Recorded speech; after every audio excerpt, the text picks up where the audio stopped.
It started here, a chance meeting, an unlikely offer. We made a decade of memories in a city that time forgot. New Orleans is a city that's alive and thrives on the chaos and the souls of the millions of people she lures into her web. So many of them never leave, even after their bodies can no longer waste away on Bourbon Street. And only she decides who gets to stay. If she decides you need to leave, you pack your things and go. It's just the way things work here. I thought we would grow old and die in New Orleans, but in September 2021, it was our time for us to go. One too many hurricanes, one too many trips to the hospital, one too many messages we couldn't ignore. So we set off for Gettysburg, Pennsylvania, landed in another of America's most haunted destinations.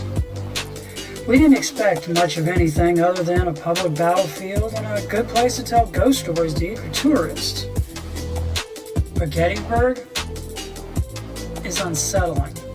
It's heavy, and a weight hangs over your head with the feeling that the sky will fall and the ground will open up and swallow you whole. It's like the whole area is different, marked, surreal. It's impossible to miss the feeling or the stories of the unusual, and not just ghosts, but cryptids, aliens, and every other type of paranormal occurrence imaginable. We started to ask the question, is Gettysburg alive like New Orleans? Or are we touching the edges of known reality? In both places. What if the key to finding that edge, and maybe even the answers to why it's there, is in the land and its history, and how that history ripples through space and across time? And what if we could test it?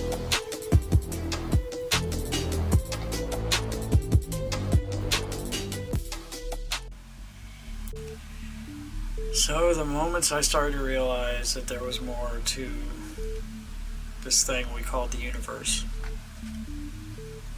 other things out there. I was about 8 years old. My nanny was killed. She was badly hurt by a drunk driver and languished in the hospital, what I can remember. A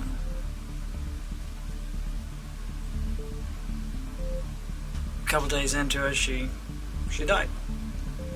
I was real close to my nanny, and I guess at 8 years old, either my parents didn't want me to, or it was 3 million years ago.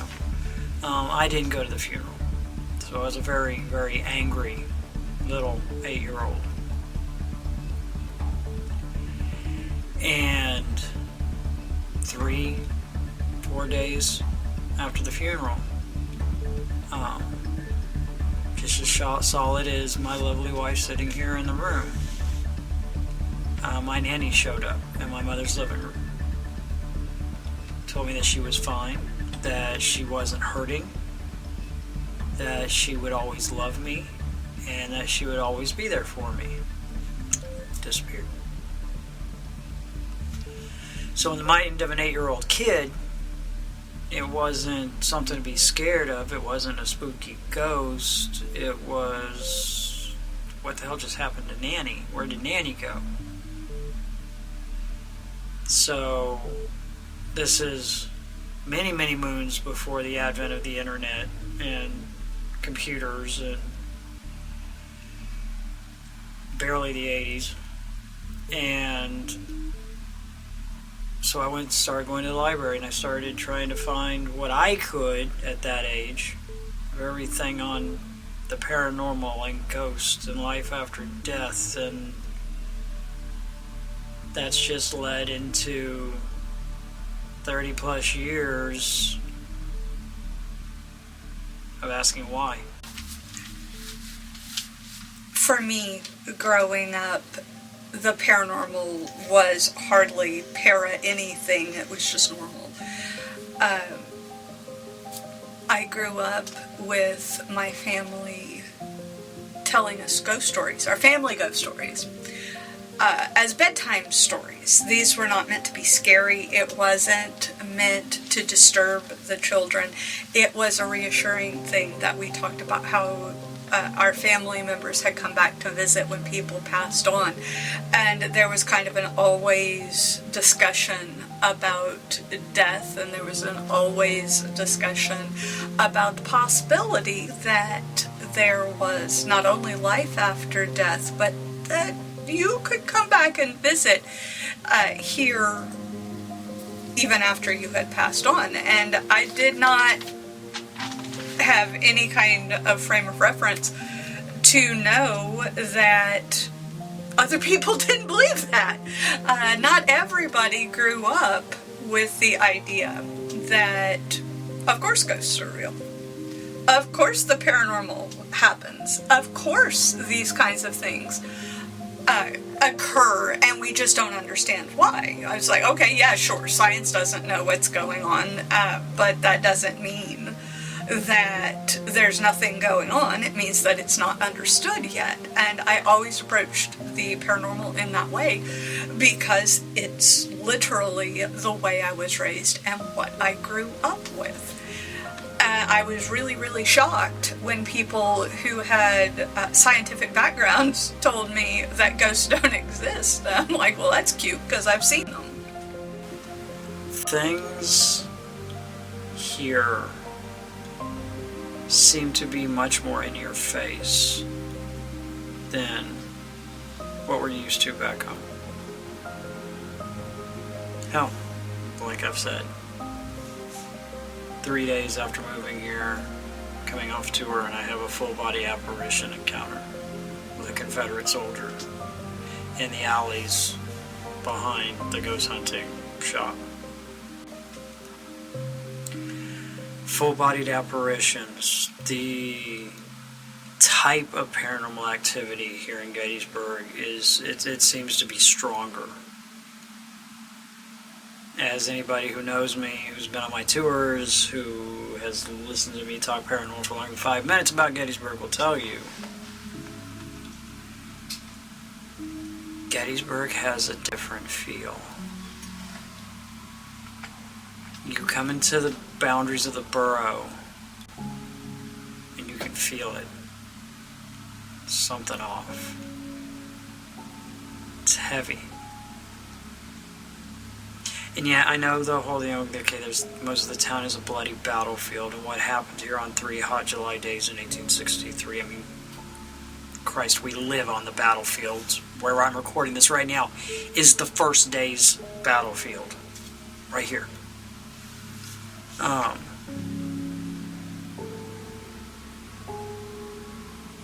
Weird occurrences on the battlefield. And it led me to start asking questions. Can a place be damaged? Is place memory a thing? Did that much blood and carnage on those 3 short days change this area? Just like we thought, and I believe that New Orleans is tainted because of 300 years of what's happened in that town and around that town.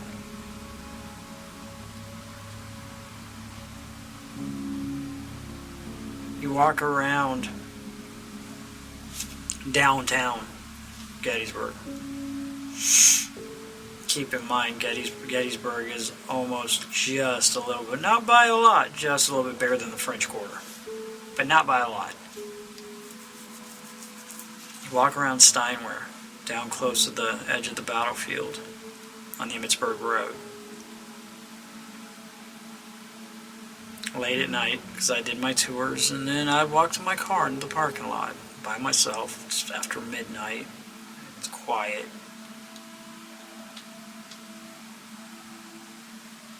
You always feel like you're being watched. You're not alone.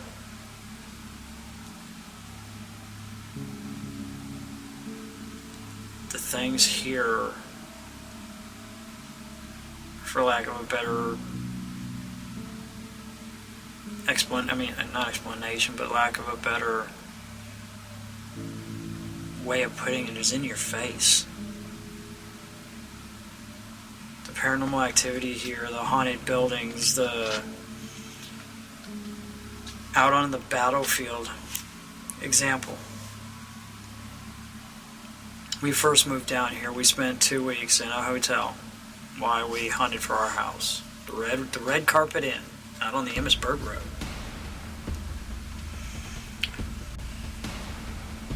So I am the quintessential Southern boy in Pennsylvania. I've never lived this far north. I'm a Civil War enthusiast. I'm a history junkie. Have been since I was a little kid. Now I live in Gettysburg. Got done with my tours. It was 10:30, 11 o'clock at night. Still kind of warm out when we first got here. So my brilliant butt says, you know what, I gotta cross the battlefield to get back to the hotel up the Emmitsburg Road, where Evie and Ryder are waiting for me to get done with my first night of tour so they can hear how they went. So I got a good idea. Emmitsburg Road crosses, for those of you who aren't Gettysburg enthusiasts, third day of the battle, which happened from here that way towards Little Round Top and Devil's Den and all that, or just over the ridge that way. The third day's battle, the infamous, world-famous Pickett's Charge.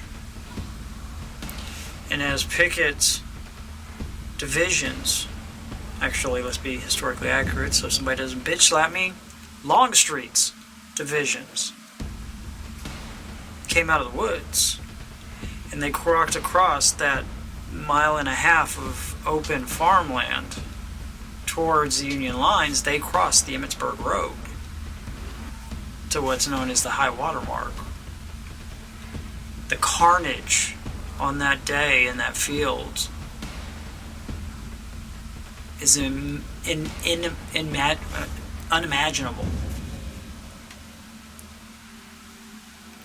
To be able to quantify what those men saw on both sides, Union and Confederate, and the Emmitsburg Road runs right down the middle of it.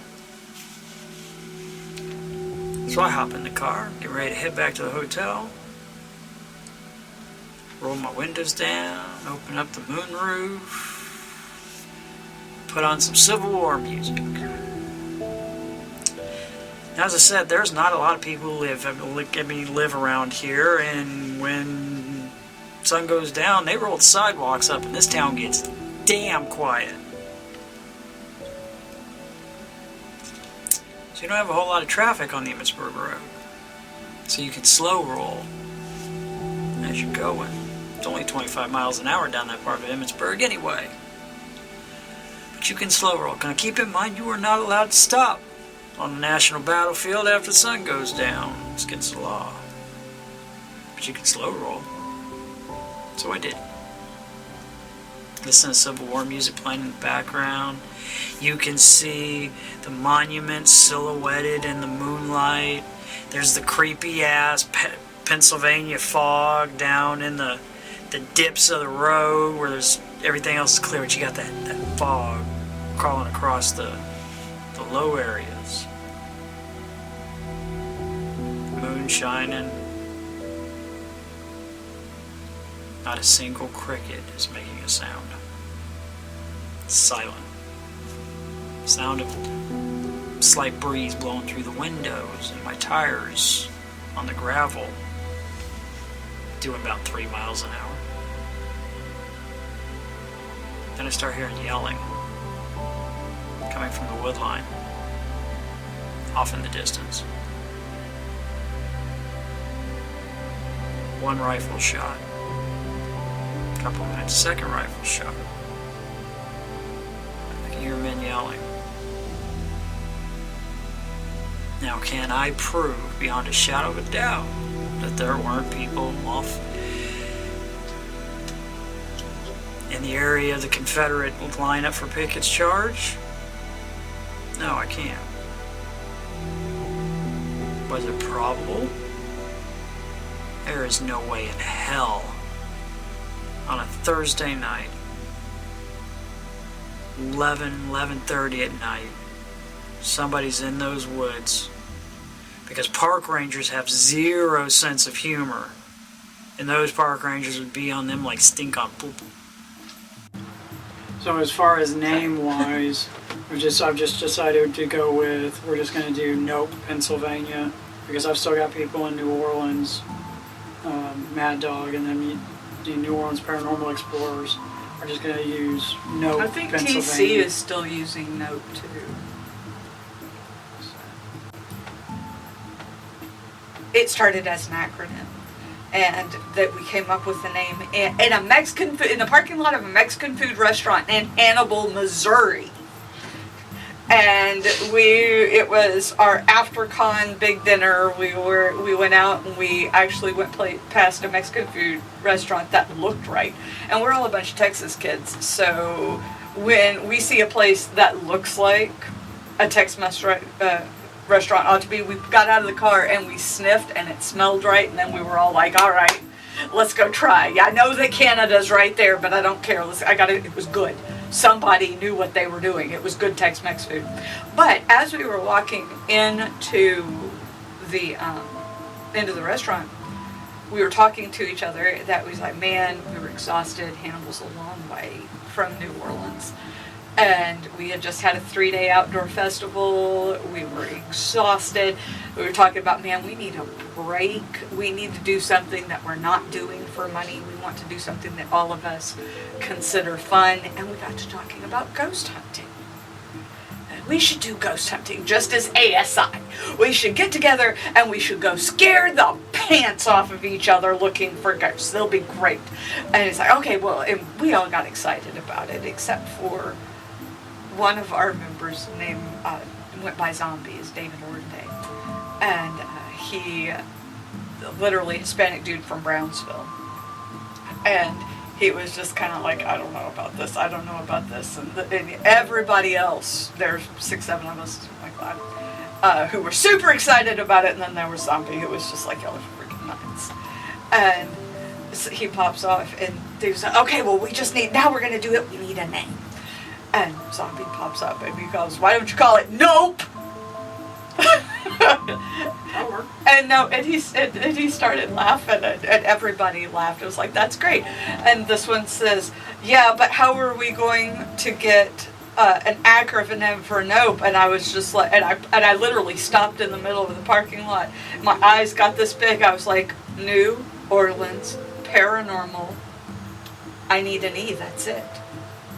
We started out with experts, and we then decided we're not experts. We're not experts. No, It's like, that was a little Explorers. pretentious. Like, explorers. Explorers. Yeah. We And became so that's how the Nope the Nope name, team. the Nope team, is it started with the how about Nope?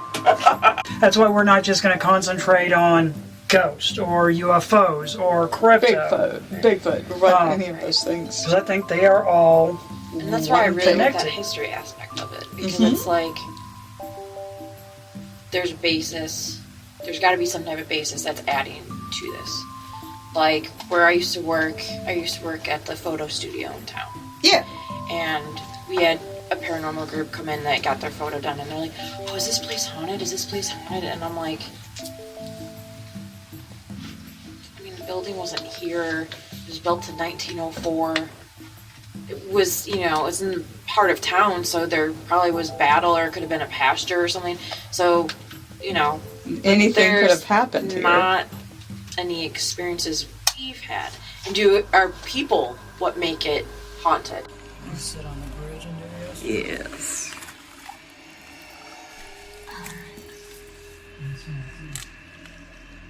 Will we smell something like kind of sweet? Pipe smoke? Oh, hello. That's one of the stories. Oh, it is pipe smoke. It's really pretty during the summer. There's a little round top. It smells like jasmine up there. It's really nice. Then it gets sick because then it's too sweet. Yeah, I'm not smelling the pipe smoke now. It was real strong for a second. If anything, I want to see that footage of us with the fucking owl.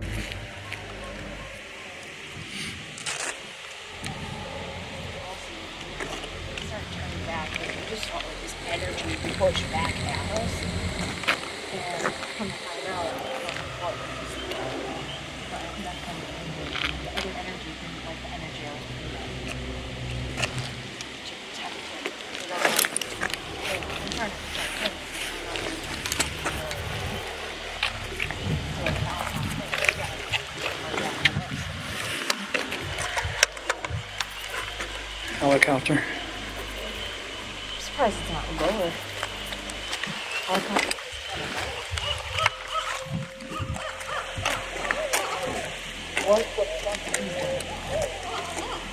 That's an owl. That's an owl.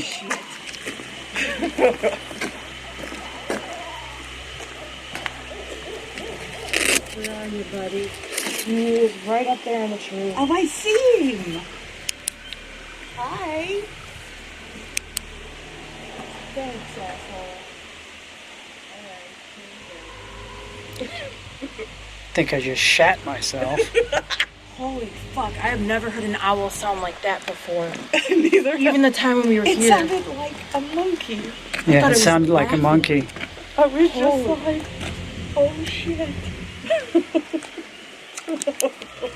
Oh, he was over here. Because it wasn't just a bat. He's over here now. It's fine. It's hilarious. We all went back to back. Yes, I love we how did. we all. And that is- It wasn't as intense on the video as it was for us. Because we were watching it and I was expecting what I remember and it was just like, no, there was a We lot were more, so calm. there was a lot more uncalm kind of spelling kind of It's thing. one of those things where it's just like you're internally panicking, but you need to assess the situation. And I think And that's Maybe what it's it just a was. trauma response. We've all been through enough trauma. It's like, well, shit. I better not freak out, because what the fuck? Yeah, the Fight or footage was And we really froze. funny because Yeah. all of us we are so calm because and we say it. Yeah. We say it, we start laughing, and I know for me, laughing is a fear response. Yeah. So I'm listening to this, Yes. but in watching the video, it doesn't seem so out of place. I know for me, it's because I'm freaking terrified. Yes. But, It was like a delayed response, because I'm like, I'm holding the flashlight. That's not a flashlight, that's like a torch. yeah. It's Or a big- spotlight. it's a big It's a flashlight. It's a spotlight. Let's Yeah. figure it out. And I remember it being like, There's two schools of thought in the paranormal world / pagan world that owls are either harbingers of evil or they are protectors of man and they're there to warn you not to go somewhere or to give you a symbol of, hey, don't go down this path. And then that night, we were walking towards the end of the parking lot. We were seeing eye shine down there. I know for a goddamn fact it wasn't a deer because if that was a big ass deer. It was like a Rambo deer. Unless the deers are standing up on their hind is it legs. deer on rights? Exactly. It's a moose or nothing. So if it was a buck, maybe, but No. But we had come there's no together. all ground here either. We had come together and we were like, what is that? What is that? We're seeing movement down there and shadow play moving on the edge of the woods down there. And then that fucking barn owl, Barred owl. asshole, Asshole. That's what does those his- are from now on. Asshole. does Owl. his screeching thing. And then we decided that was a big old bag of nope and we were going back. And then he flew across, sat in a tree and watched us walk all the way across the bridge. And as soon as we got back to the other side, then he took off. So I want to dive into that thought process of, are owls there to pass a message on from the other side? Are they there to try and Is it protect part us? of the door? Yeah. Is it part of Our what we're gatekeeper, experiencing? a psychopomp. Ferryman. Yeah. Fairman, yeah. So, but is that the kind of thing that Yeah. we're looking at? Is Yeah. this, Is this a manifestation of a messenger for the other side? Yeah. Because I mean, if you look at it purely from that point of view, the L did its job. It stopped us from. Was there something down there that we didn't have to mess with? After we left, Uh-huh. and I was turning back onto Millerstown Road, and then I was going to make the left onto Black Horse Tavern. That's when an owl flew in front of my vehicle. Not like super close, but enough that I saw it in my headlights that I was like, okay, I think he's just kind of following me to make sure that I'm going to make it home safe. And since I work more with the Nordic gods, pantheon, that to me, on the way there and on the way back, I saw a lot of cats. And I'm not just saying, oh, you saw one cat because it was later at night. Jesus. It was quite a few. And granted, we live in Pennsylvania. There's a lot of farm. Yeah. I have not experienced something like that night again. And I've gone down that road many a time at different times. And this also leads into. So, for me, that's like Freya, who's one of the goddesses I work with. That is like, hey, I'm protecting you. And I personally see the owl as a mix. It could be a mixture of both. But for me personally, I think the owl is a protector. Whatever the it is, the verse, whatever that is dropping these things in front of you to help you go down the path that you're trying to lead down. And Akil talks about it in his book, and we've heard other people say, hell, we've been there, is you're going to get to a point in these investigations, in your journey into this world, where you're going to start asking yourself, am I fucking crazy? Yeah. Have I broke? Am I going nuts? This can't be happening. This cannot be happening. There's you start seeing connections between things. That stops being solid. 98% of the pagans that I've ever met are more open-minded. We know that there's things out there. We know that we don't know everything, that everything is not in this little border box of what we've been We know raised that and we told. can affect reality with this. Exactly. So that's why I think, not that we won't have moments where we're going, holy shit, I need to be in a rubber room. But to Please God, tell me actually, you just saw that. right. But the fact that we, all three of us here, are in that mindset of practicing witches, that we understand, have a little bit better of understanding that we're not just going about this, that we're gonna know what we're gonna kind of expect and we're gonna have to deal with it, but we know how to cope. Might not, not saying I'm not gonna get, we won't get knocked down or something if something crazy happens, but not to say we won't be able to handle it, especially since if we have a mind group set of, okay, like there is something magical, mythical to this. I'm so excited about having Mike on the team because not only is he a pagan, he's a practicing scientist.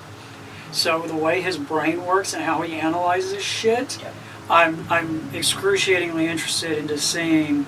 And there are those times, and I'll be the first to admit it, the spirits will grab me by the nose and drag me down the, I'm going to fuck with you. Right. And you start getting riled up and scared, and that you need that voice to say, stop. Recenter. Think about this logically. Good. I got a pad for you to sit on so your butt doesn't have to sit on Aw, cold you're very kind. Do I it. mean, so what exactly was happening Okay, there? so hit MP3. It's like, okay, now I need to write it as Vampires Pontchartrain 16, which is its chapter title. And I went up and looked, and it says there's a science to this evening. Looked at it again, like red for the first time, that entire screen, and I'm just like, yeah, no, this is my video. This is stuff. my stuff. This is my. That's not the title. That's not anything. What the fuck is this? And I knew I pushed myself back away from the table a little bit, and then I looked at it again, and I was like, yeah, I'm investigating. You should document that. Right, my phone. Click. Check this shit. Yeah. And the funny thing is, what are we meeting about? Because there's a science to To this. this. Exactly. So that's my question. It's kind of like, So, on that topic, if spirits are energy, it would lead that if you go on the theory that spirits are energy, that they can manipulate energy, it wouldn't be that far of a stretch for them to be able to manipulate the computer to write something. in fact, I find that one of the more interesting theories from the skeptic scientist viewpoint, that the things that I've always questioned is like, why do always these ghost hunts occur at night? And even It strikes me because that's a question we get. It's like, why do you guys always do them in the dark? And I'm like, do you want the truth or the feel-good answer? Right, the truth right. is because it looks Truth cool. is because it looks cooler and it's scarier. Yeah. Because I say now I do not subscribe to the belief that a spiritual entity could manipulate physics and use heat as an example to make a cold spot so it could manifest itself. But if I were to play the devil's advocate and say, okay, let's say that is true. When is there more heat in the environment? At noon or at midnight? During the day. Exactly. My thought on cold spots has always been that the cold spot is that entity drawing that energy to try and manifest to do something. Right. And when would it have the peak ability During to the do day. Right. I mean, every time we've set up for investigations, we start getting stuff popping at 1 o'clock in the afternoon. Exactly. So- And that's one of the things when we were talking about pitfalls that other very good organizations have done.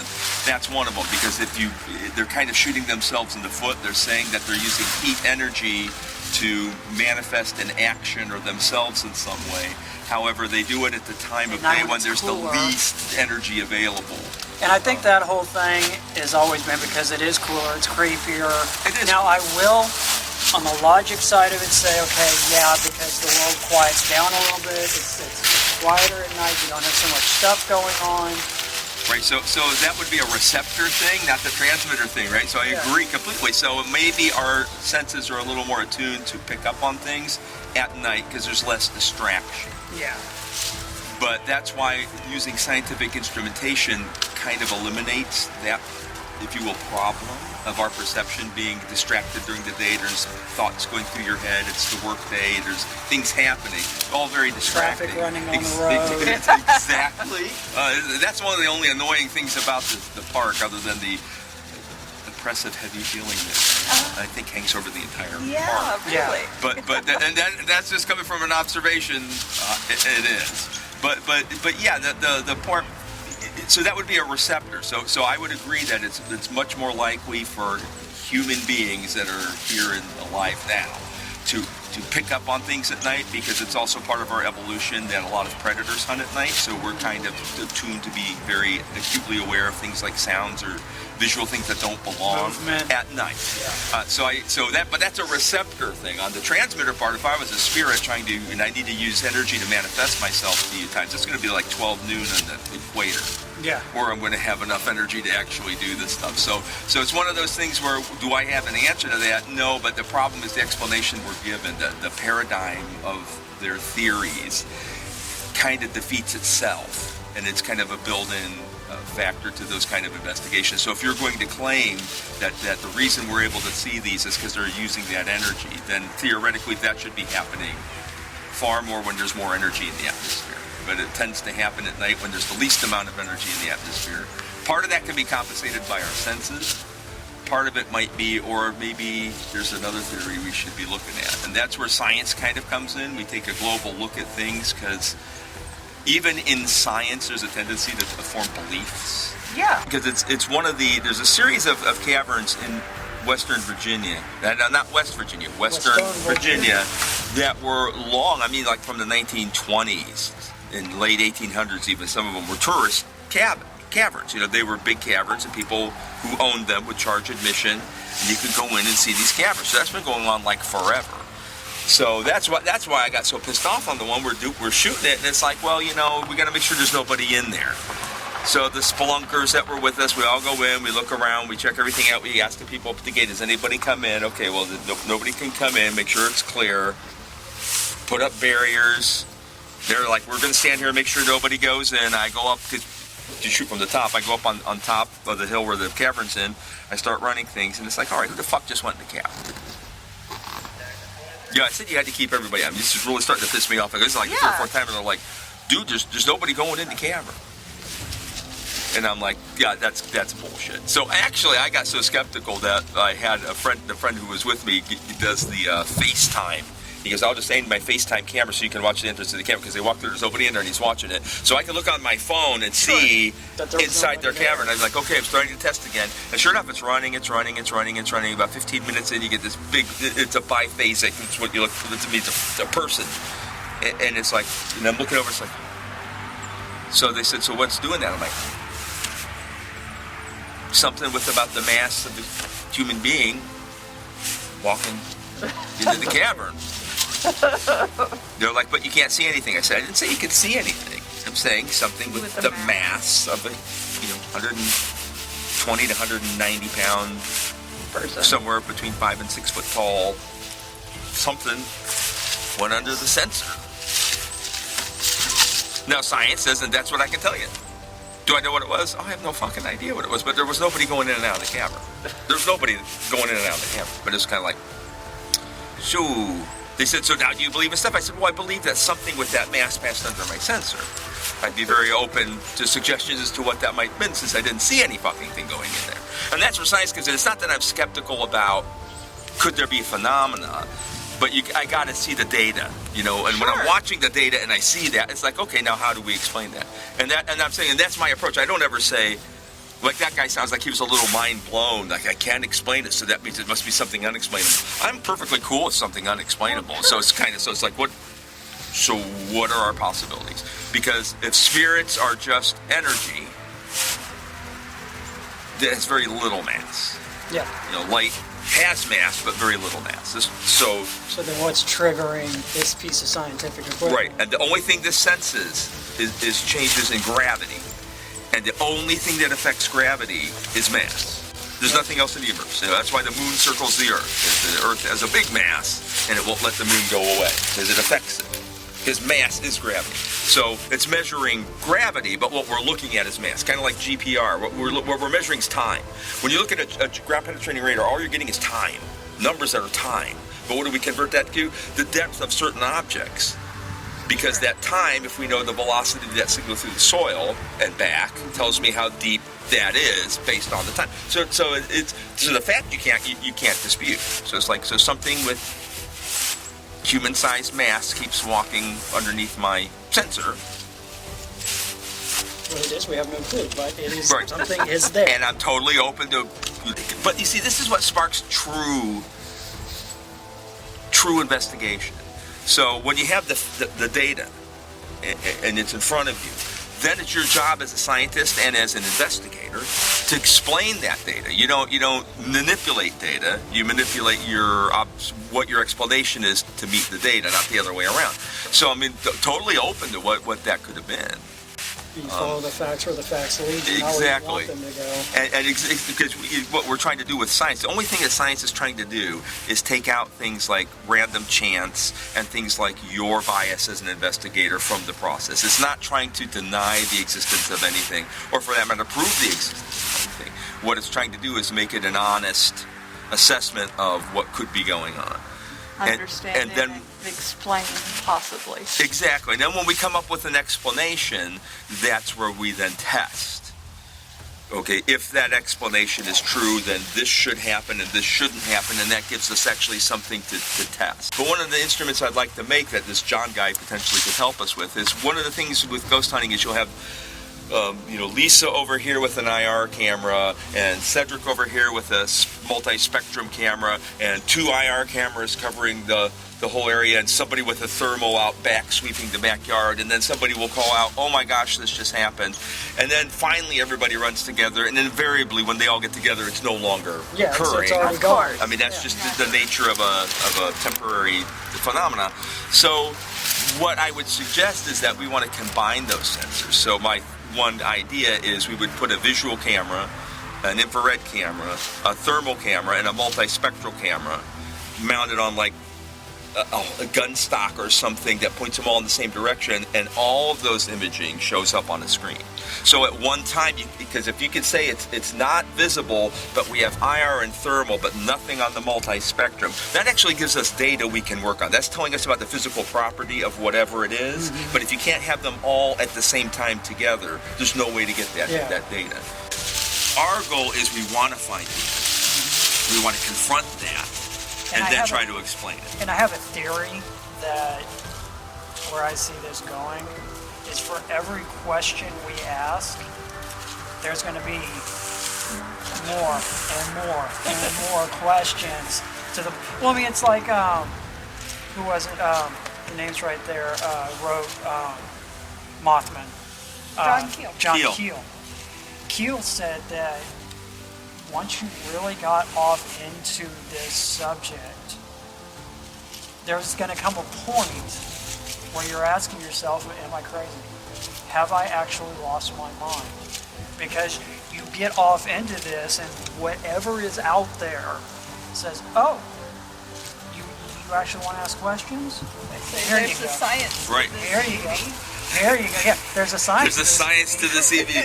Was kind of spooky, but that's the thing is that the creepy factor. I mean, it's you can't deny it, and what we're trying to get to is why and what, and we want that final confrontation, and we want to push beyond that and explore what's more. on the other Exactly, side. Yeah. and it's like your Bigfoot question is great. What do you do when you find it? What helps us with that is science.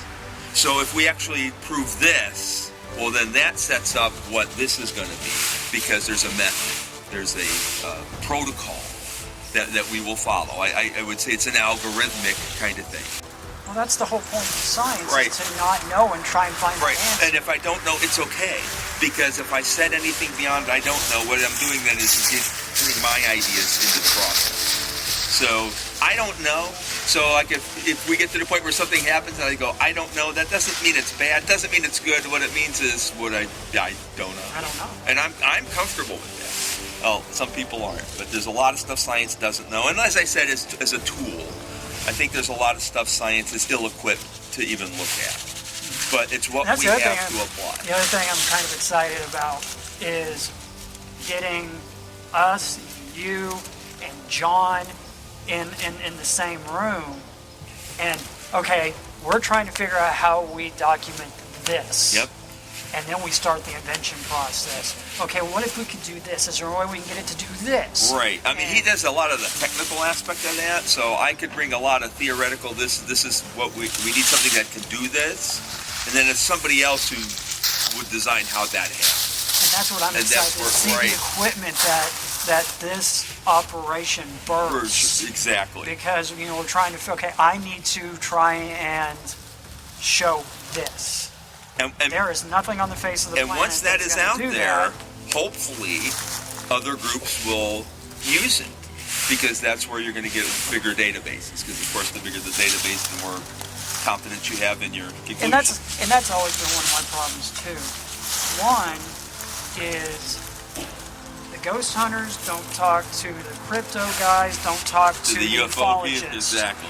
But then even in their own little groups, everybody is so territorial over this is mine. And Yep. it's like, okay, that's just stupid.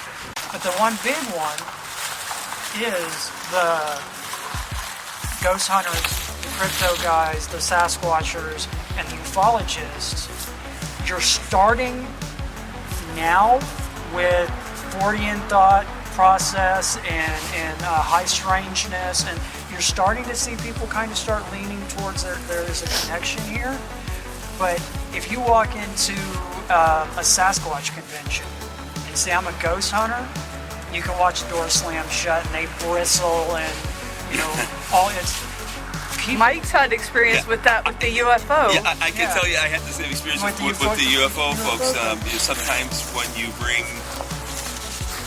a boring but true conclusion to something that was a myth that somebody had a lot of investment in, it doesn't make you their best friend. Yeah. And so, but that's the thing, is the fact that they're slamming the door shut pretty much on anybody who shows up at those and says, I'm a scientist as well.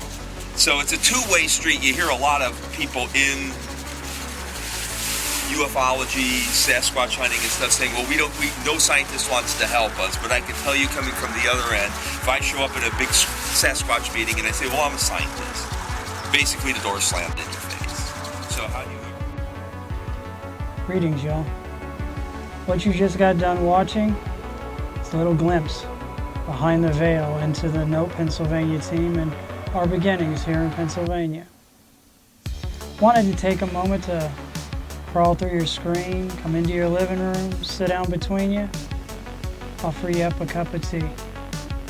Now, where are we going from here? What's the team going to run into? What are we going to find? What twists in the adventure are we going to have? Well, you have to tune in to find out. So, till then, seeing you in the shadows.